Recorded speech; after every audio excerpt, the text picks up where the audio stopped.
हाय, कैसे हो आप लोग। उम्मीद है चैनल का इंट्रो तो आप देख ही चुके हो। जो लोग नए हैं उनको बता दूं, इस चैनल पे हम वेब डेवलपमेंट स्किल्स सीखने वाले हैं और कोडिंग से रिलेटेड बहुत सारे टॉपिक्स पर डिस्कशन भी करेंगे। आज का टॉपिक बहुत ही इंटरेस्टिंग है और मेरे ख्याल से सबके लिए ये फर्स्ट स्टेप है। आज का टॉपिक है सॉफ्टवेयर डेवलपमेंट का स्कोप क्या है। तो चलिए स्टार्ट करते हैं बिना किसी देरी के। जब मैं स्कोप की बात करूंगा तो सिर्फ स्कोप की बात नहीं करूंगा, इसके अलावा और भी बहुत सारी चीज़ें होती हैं जिसको हम आज समझने वाले हैं। अगर सिर्फ स्कोप की ही बात करूं तो एक लाइन का आंसर है हाँ, बहुत अच्छा स्कोप है, बहुत अच्छी सैलरीज मिलती हैं, बोनसेस, पर्क्स एक्सेट्रा। और ख़ास करके कोविड-19 पैंडेमिक के बाद तो कंपनीज का टेक पे फोकस बहुत ज़्यादा बढ़ गया है। स्कोप को समझने के लिए हमें थोड़ा आईटी इंडस्ट्री को समझना पड़ेगा। बहुत सारे लोगों के बहुत सारे डाउट्स होते हैं आईटी इंडस्ट्री को लेके, तो आज इन सब डाउट्स को क्लियर करने का टाइम आ गया है। वीडियो एंड तक जरूर देखें। तो आईटी का मतलब क्या है? आईटी की फुल फॉर्म होती है इंफॉर्मेशन टेक्नोलॉजी, और इंफॉर्मेशन टेक्नोलॉजी का मतलब होता है कंप्यूटर्स को यूज़ करके किसी भी तरह के डाटा या इंफॉर्मेशन को क्रिएट करना, प्रोसेस करना, स्टोर करना या एक्सचेंज करना। अब इस सेंटेंस में डाटा या इंफॉर्मेशन क्या है? अगर सोचे तो डाटा या इंफॉर्मेशन कुछ भी हो सकता है, जैसे कि आधार कार्ड या बैंक अकाउंट की डिटेल्स या फिर बैंक बैलेंस। ये सब एक तरह से डाटा या इंफॉर्मेशन ही है। कुछ भी जो है वो एक बहुत ब्रॉड टर्म है और होना भी चाहिए, क्योंकि इसका लिंक कंप्यूटर से है। कंप्यूटर एक ऐसी मशीन है जो मेरे हिसाब से हम इंसानों का सबसे इम्पॉर्टेंट इन्वेंशन है। कंप्यूटर से मेरा मतलब सिर्फ पीसी या लैपटॉप से नहीं, बल्कि कोई भी इलेक्ट्रॉनिक डिवाइस जिसमें स्मार्ट इलेक्ट्रिकल सर्किट्स होते हैं for logical processing, like 10 is greater than 7। और कंप्यूटर्स को यूज़ करके हम उससे कुछ भी काम करवा सकते हैं। ऐसा काम जिसको अगर हम करें तो बहुत टाइम लग जाए या शायद कर ही ना पाए। फॉर एग्जाम्पल, ये इक्वेशन सॉल्व करने में हमें पता नहीं कितना टाइम लग जाए, बट एक कंप्यूटर तुरंत सॉल्व कर देगा। अब इसमें एक बात ये भी है कि कंप्यूटर वो ही प्रॉब्लम सॉल्व कर सकता है जिसको सॉल्व करने का एक वेल डिफाइंड प्रोसेस या प्रोसीजर हो, जैसे कि ये इक्वेशन सॉल्व करने का एक वेल डिफाइंड प्रोसेस है। कंप्यूटर्स को हमेशा बताना पड़ता है कि एक पर्टिकुलर टाइप की प्रॉब्लम को कैसे सॉल्व किया जाए, जैसे कि उसको बताना पड़ता है कि एडिशन कैसे करें या बोर्ड मास के रूल्स क्या हैं। इट्स काइंड ऑफ डम्ब इन ए वे। अगर कंप्यूटर्स में दिमाग आ जाता है तो उसे आर्टिफिशियल इंटेलिजेंस कहते हैं। कंप्यूटर्स को किसी प्रोसेस या प्रोसीजर के बारे में बताने को एल्गोरिथम्स कहते हैं। आगे के वीडियोस में हम एल्गोरिथम्स को भी डिटेल में समझेंगे। So what's the point here? The point is we can make use of computers to solve any kind of real world problem. Simple भाषा में आईटी इंडस्ट्री का मतलब भी यही है, एक ऐसी इंडस्ट्री जिसमें कंप्यूटर्स को यूज करके रियल वर्ल्ड प्रॉब्लम्स को सॉल्व किया जा रहा है, और वो लोग जो कंप्यूटर्स को प्रोग्राम करते हैं उनको सॉफ्टवेयर डेवलपर्स कहते हैं। अब कंप्यूटर्स को यूज करके रियल वर्ल्ड प्रॉब्लम्स को सॉल्व किया जाता है। देखा जाए तो सारा खेल यही है। प्रॉब्लम क्या होती है? प्रॉब्लम बहुत सिंपल से लेके बहुत कॉम्प्लेक्स भी हो सकती है, जैसे कि एक इक्वेशन सॉल्व करना is kind of a simple problem. जब जोमेटो या स्विगी एग्जिस्ट नहीं करते थे तब लोगों को फूड डिलीवरी की प्रॉब्लम होती थी, या फिर जब उबर और ओला नहीं थे तब लोगों को कहीं आने जाने की दिक्कत होती थी। तो with the help of technology Zomato और स्विगी ने फूड डिलीवरी की प्रॉब्लम सॉल्व करी, वहीं पे उबर और ओला ने मोबिलिटी की प्रॉब्लम सॉल्व करी। These are complex problems. अब आप लोग सोच रहे होंगे कि इसमें टेक्नोलॉजी का क्या और कैसे यूज हुआ। There are 3 sides to this. One is the demand side, जहाँ पे कस्टमर्स ऑर्डर करते हैं, सप्लाई साइड जहाँ पे रेस्टोरेंट वाले होते हैं, और लास्ट में डिलीवरी पार्टनर्स जो ऑर्डर को डिलीवर करते हैं। इन सिंपल टर्म्स आप 3 मोबाइल ऐप बना दो, एक यूजर्स को दे दो, एक रेस्टोरेंट वालों को दे दो और एक डिलीवरी पार्टनर्स को दे दो। यूजर अपनी ऐप से रेस्टोरेंट चूज करके ऑर्डर करेगा, वही ऑर्डर रेस्टोरेंट वाले को उसकी ऐप पे दिखेगा और ऑर्डर प्रिपेयर होने के बाद उस एरिया में जो डिलीवरी पार्टनर होगा उसको वो ऑर्डर डिलीवर करने का नोटिफिकेशन आ जाएगा। अब उस एरिया की लोकेशन कैसे पता चलेगी, ये प्रॉब्लम हम इन सालों में पहले ही सॉल्व कर दी है with the help of GPS. अब जोमेटो का कोई भी एम्प्लॉय इसी इकोसिस्टम में काम करता होगा, चाहे वो सॉफ्टवेयर डेवलपर हो या ना हो। आईटी इंडस्ट्री में क्या क्या रोल्स अवेलेबल होते हैं ये हम नेक्स्ट वीडियो में समझेंगे। Companies like Zomato, Swiggy, Ola, PhonePe, Paytm, Byju's etc. are what I like to call new age technology companies. New age technology companies in the sense that they are using technology to solve non-traditional problems in human existence and they have made a business out of it. On the other side, there are traditional business houses like banks, conglomerates such as Reliance, Hyundai, LG, Samsung, General Electric, etc. अब चाहे वो new age company हो, traditional business house हो या even कोई government organisation ही क्यों ना हो, कंप्यूटर्स का यूज हर जगह होता है। Generally the new age companies have more tech involvement and almost all of their business functions are tech dependent. तो अब मोटे मोटे तरीके से ओवरऑल सेट को दो पार्ट्स में ब्रेक किया जा सकता है। पहला तो है product tech companies like Zomato, Swiggy, Ola etcetera. Product tech companies in the sense that they have their own product in the market. They have an in-house tech department which handles all aspects of their technological needs. और दूसरा है traditional business houses. ऐसा नहीं है कि यहाँ पे take department नहीं होता, यहाँ भी होता है, बट यहाँ का खेल थोड़ा अलग है। यहाँ पे कंपनीज जनरली दो तरीके से ऑपरेट करती है। पहला तो है कि अपना एक इन हाउस टेक डिपार्टमेंट ही बना लो और दूसरा तरीका है अपने टेक ऑपरेशंस को आउटसोर्स कर दो। और जिन कंपनीज को आउटसोर्स किया जाता है वो होती हैं प्योर आईटी कंपनीज जो क्लाइंट सर्विस डोमेन में ऑपरेट करती हैं। Infosys, TCS, Accenture, Wipro etcetera, these all are pure IT companies जो क्लाइंट सर्विस डोमेन में ऑपरेट करती हैं और इनको सर्विस कंपनीज भी बोलते हैं। सर्विस कंपनीज क्यों?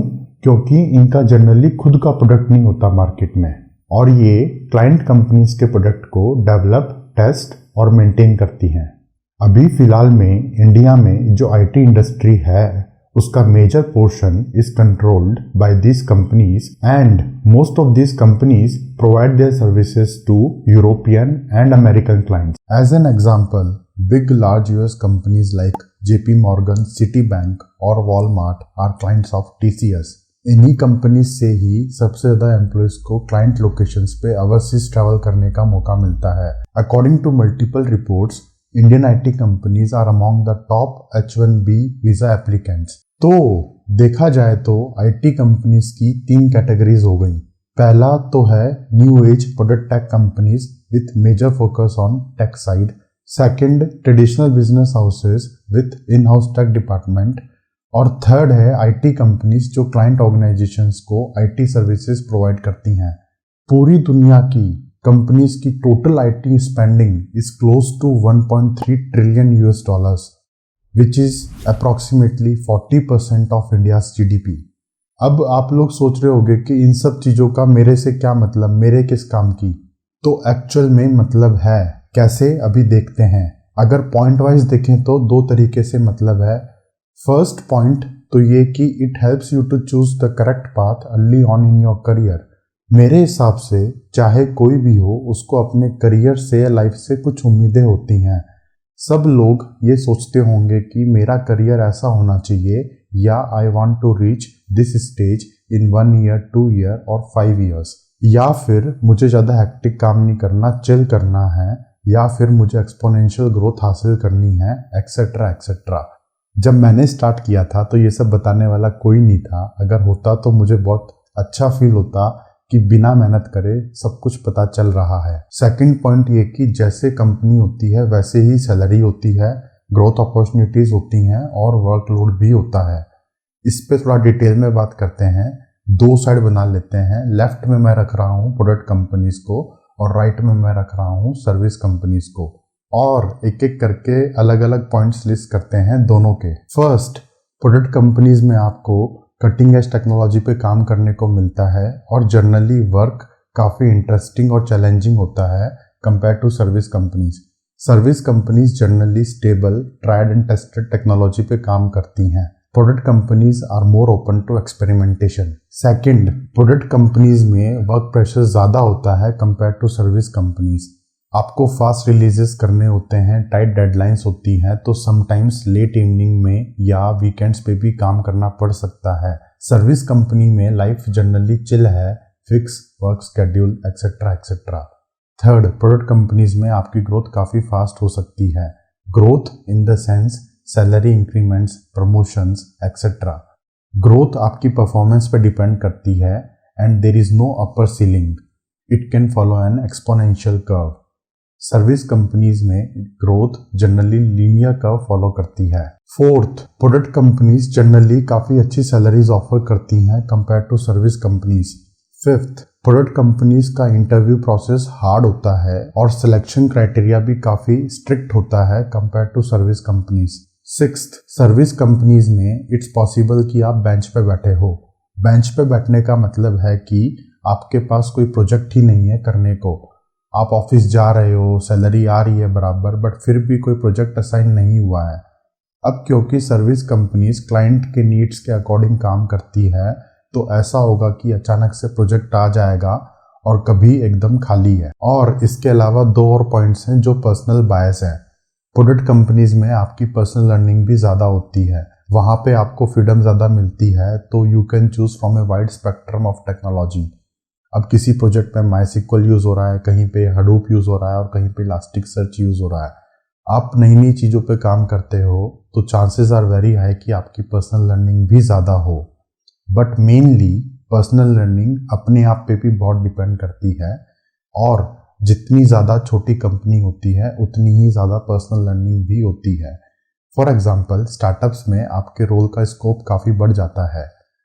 और एकदम लास्ट में, प्रोडक्ट कंपनीज में डेवलपर्स की इज्जत ज़्यादा होती है कि भाई ओहो वो बंदा तो फेसबुक में काम कर रहा है या वो बंदा तो गूगल में काम कर रहा है एक्सेट्रा एक्सेट्रा। अब कुछ इंपॉर्टेंट डिस्क्लेमर। फर्स्ट, ऐसा नहीं है कि ये सब बोल के मैं किसी कंपनी को अच्छा या बुरा बता रहा हूँ। Every company is good, in fact very good. Good है तभी तो they exist in the market in the first place. Her company का एक नीश होता है जिसमें वो ऑपरेट करती हैं और हमें किस कंपनी में जाना है ये हमारी पर्सनल प्रेफरेंस होती है। सेकंड, ये पॉइंट्स कोई हार्ड रूल्स नहीं हैं। These are just observations of how different companies operate. There is no clear boundary between the two and often there is a overlap between them.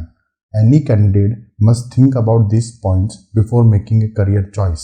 अब आप लोग सोच रहे होंगे कि थर्ड टाइप की कंपनीज कहाँ गई। Companies which are large traditional business houses, they fit somewhere in between. और जैसे जैसे डिजिटाइजेशन पे फोकस बढ़ रहा है, कंपनीज का ये गैप नैरो होता जा रहा है। अभी आपने सुना ही होगा कि रिलायंस ने जियो मार्ट लॉन्च किया है, that is a pure tech product. ऐसे और भी बहुत सारे एग्जाम्पल्स हैं, जैसे कि एयरटेल की एक इन हाउस टेक टीम है। I was in Airtel some years back. Tech department बनाना कोई मुश्किल बात नहीं है, खास करके इतनी बड़ी कंपनीज के लिए। मेरे हिसाब से जो सबसे बड़ा चैलेंज आता है वो आता है लीडरशिप लेवल पे। मेरे ओपिनियन में किसी भी टेक डिपार्टमेंट की लीडरशिप टीम को भी स्ट्रॉन्ग टेक बैकग्राउंड से होना चाहिए और उनको बिजनेस को भी साथ लेके चलना पड़ता है।